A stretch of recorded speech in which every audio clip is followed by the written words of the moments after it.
Bienvenue à Lofto, notre version Facecam. Merci Love de me permettre d'être ici pour te poser des questions sur ton parcours spirituel et de nous donner des conseils à nous, la nouvelle génération, pour nous éveiller. Tu me laisses donc mon siège? Oui, je te le laisse. Ok, merci. Oui, aujourd'hui nous accueillons un représentant des jeunes qui a des questions à me poser sur mon parcours personnel et comment élever sa spiritualité.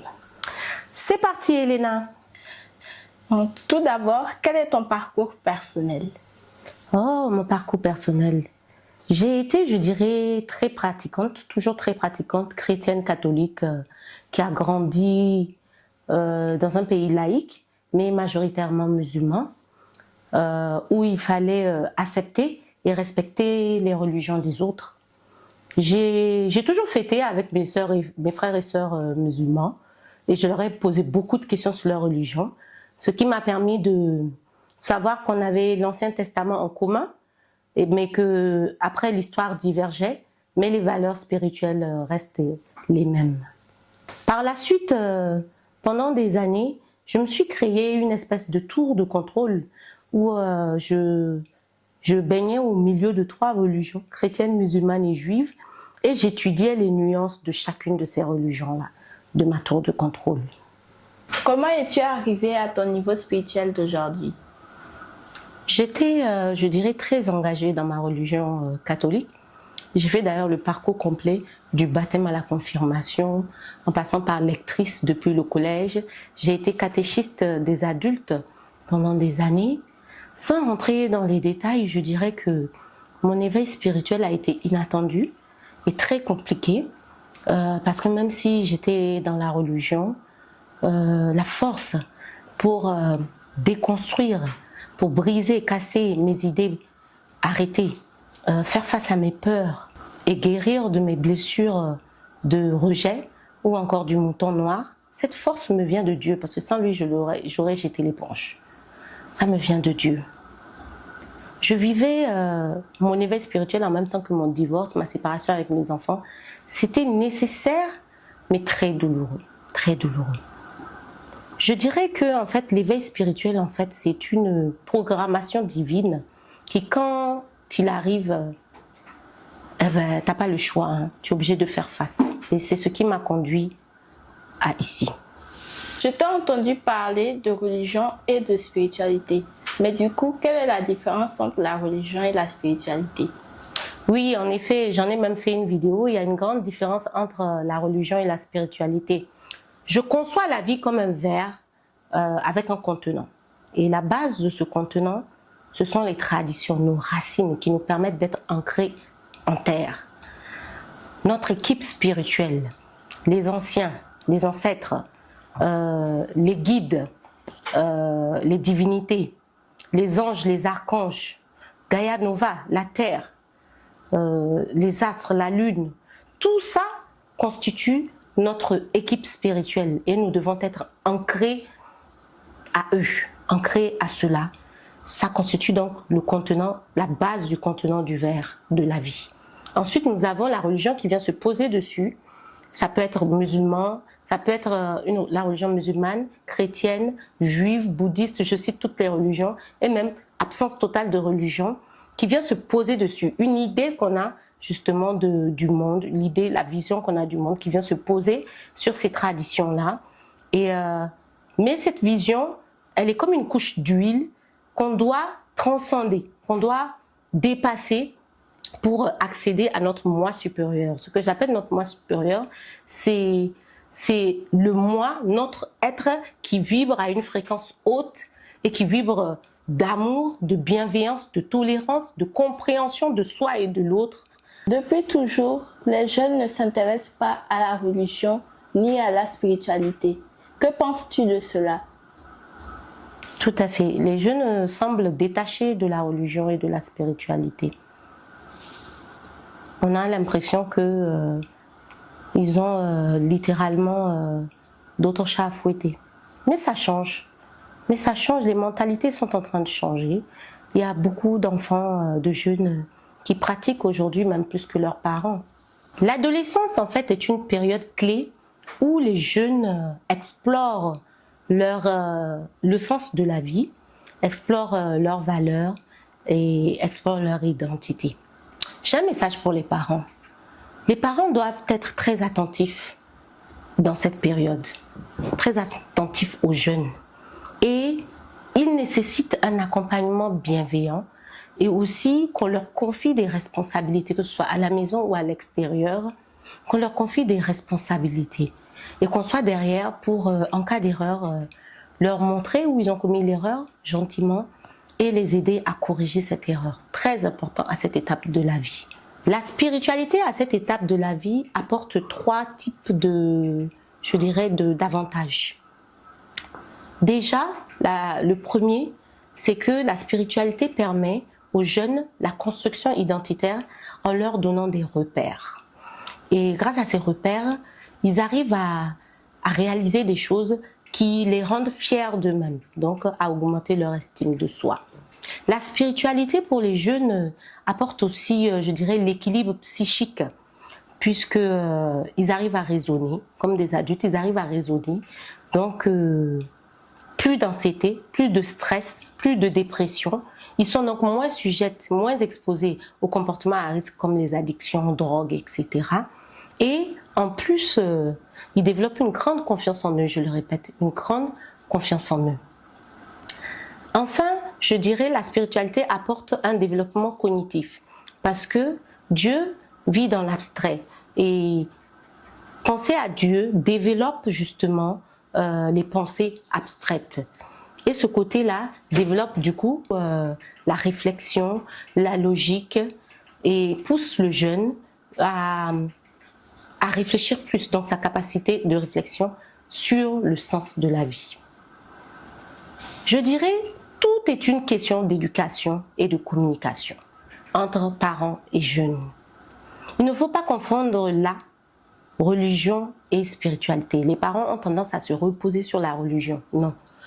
La spiritualité, apporte une auto-éducation. Le jeune est autonome dans son éducation.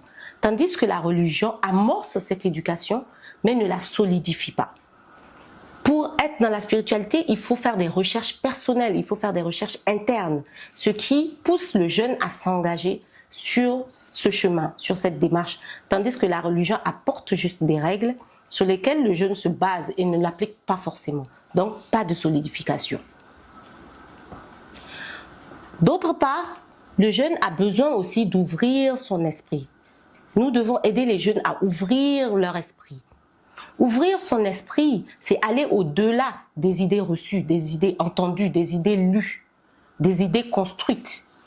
Et aller au-delà de ça pour s'ouvrir à la nouveauté, pour s'ouvrir à la différence. C'est très, très important. La clé pour surmonter, pour dépasser ces idées préconçues, la clé est l'amour. De l'amour découle la bienveillance, de l'amour découle la tolérance, la compréhension de soi et de l'autre. De l'amour découle l'acceptation des différences.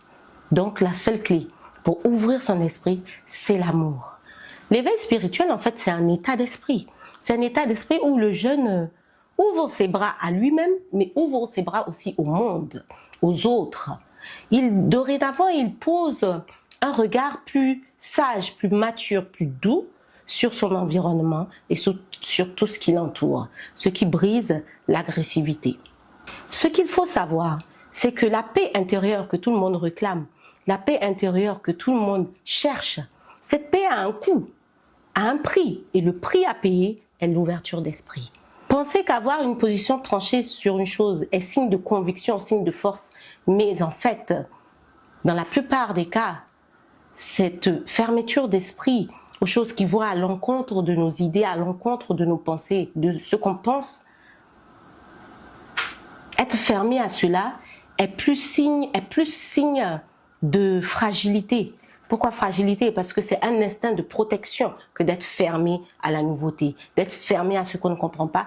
C'est un instinct de protection. Et quand on dit instinct de protection, on dit fragilité.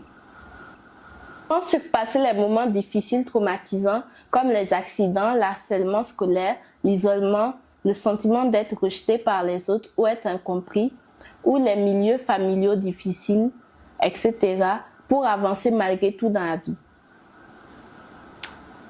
Question pertinente.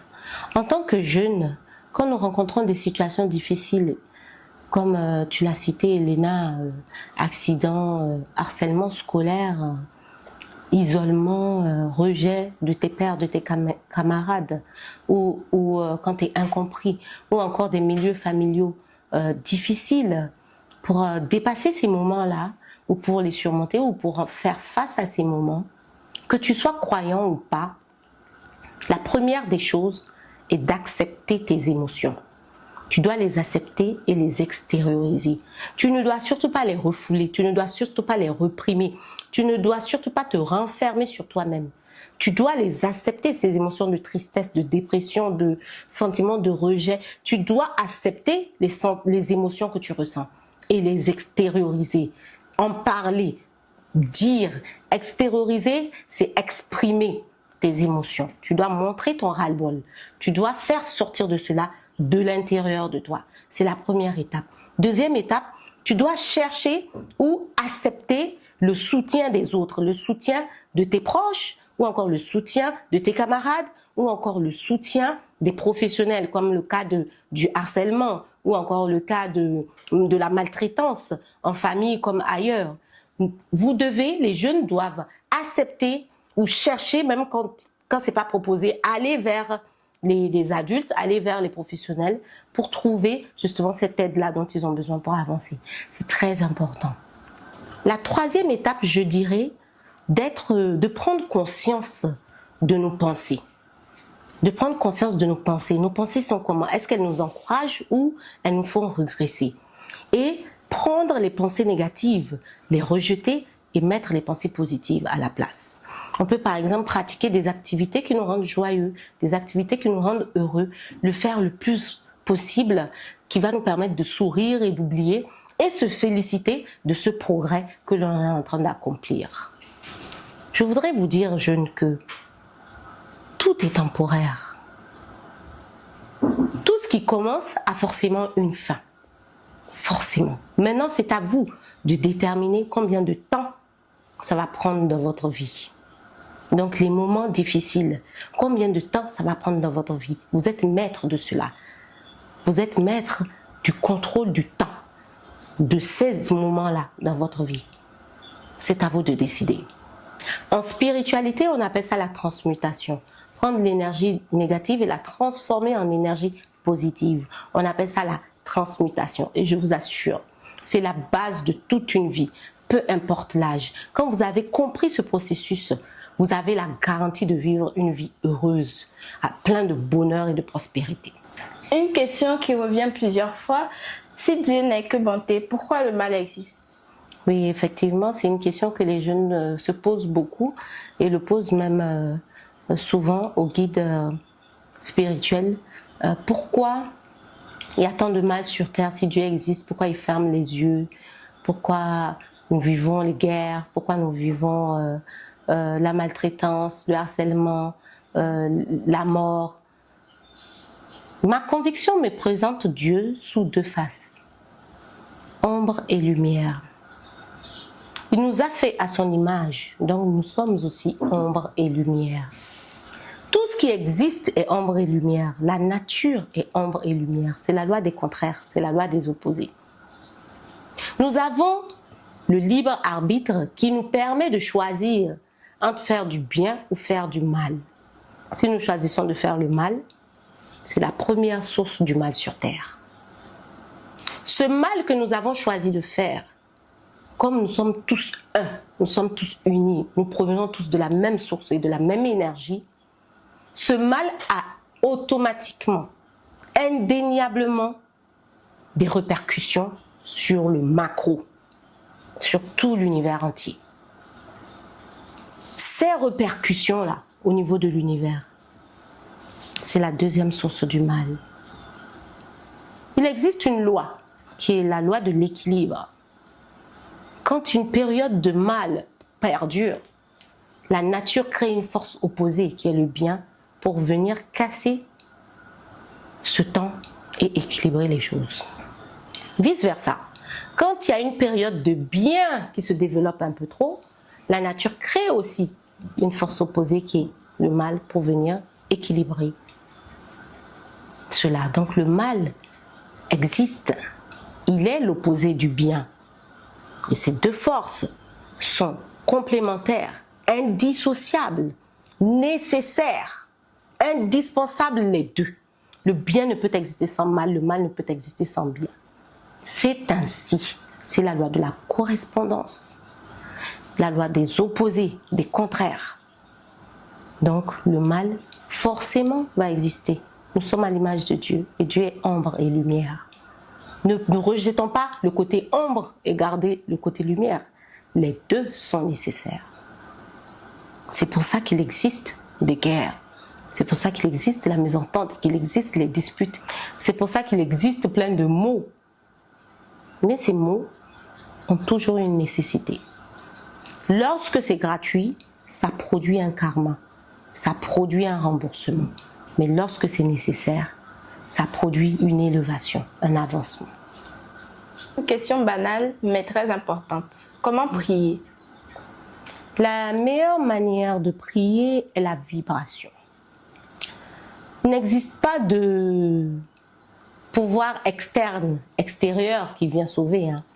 Tout doit commencer par l'intérieur de nous. Ce que vous semez, vous le récoltez. Mis à part l'invocation à la protection, demander aux anges, aux archanges, à Dieu, aux guides, aux divinités de nous protéger. Mis à part ça, mis à part l'invocation à la guidance, demander à Dieu de nous permettre de choisir, de nous aider à choisir, de nous mettre sur le bon chemin. Ça, c'est l'invocation à la guidance. Ou encore l'invocation à l'amour, demander à Dieu de nous aimer ou de nous envoyer l'être aimé, l'âme sœur, ou nous-mêmes déclarer notre flamme à notre Dieu. Mis à part ces trois-là, tout ce qui vient après, vous ne récoltez que ce que vous avez semé. C'est-à-dire que tout doit venir de vous, de l'intérieur de vous, pour être projeté dans votre réalité.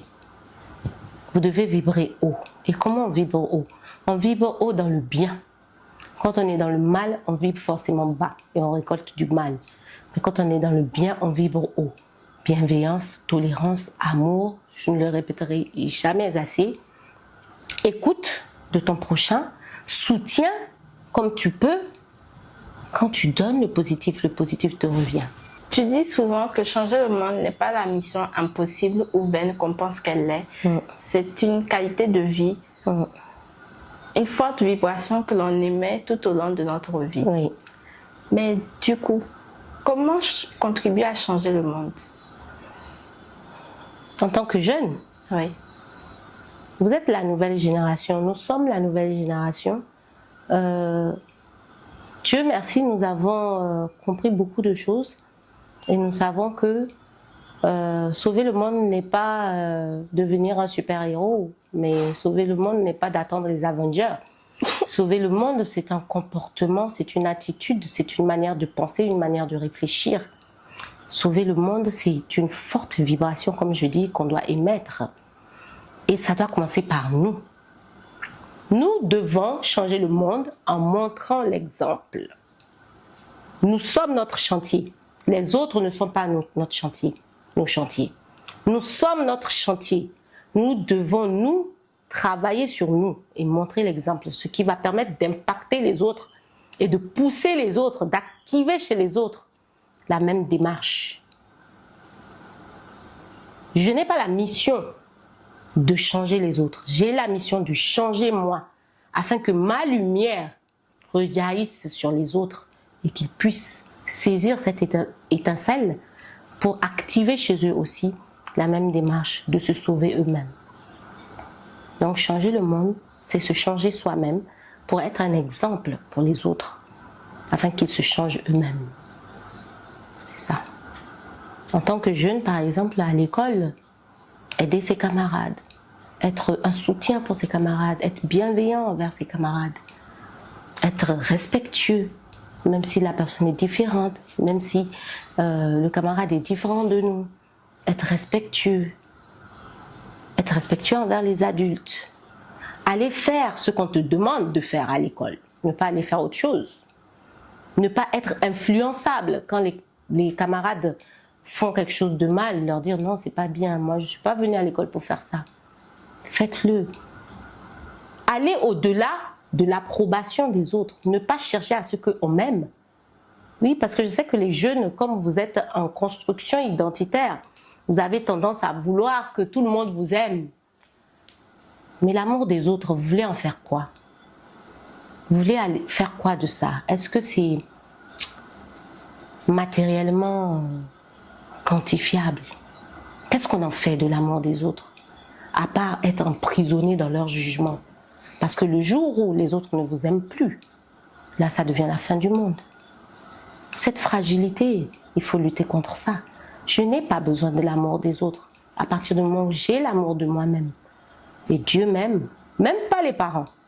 Je n'ai ni besoin de l'amour des autres, ni besoin de l'amour des parents. Les parents font partie des autres.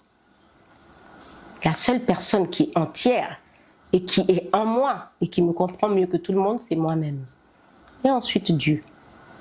Tant que ces deux entités, moi, Dieu, m'aiment, je n'ai besoin de l'amour de personne d'autre. S'il m'aime, tant mieux. S'il ne m'aime pas, tant pis.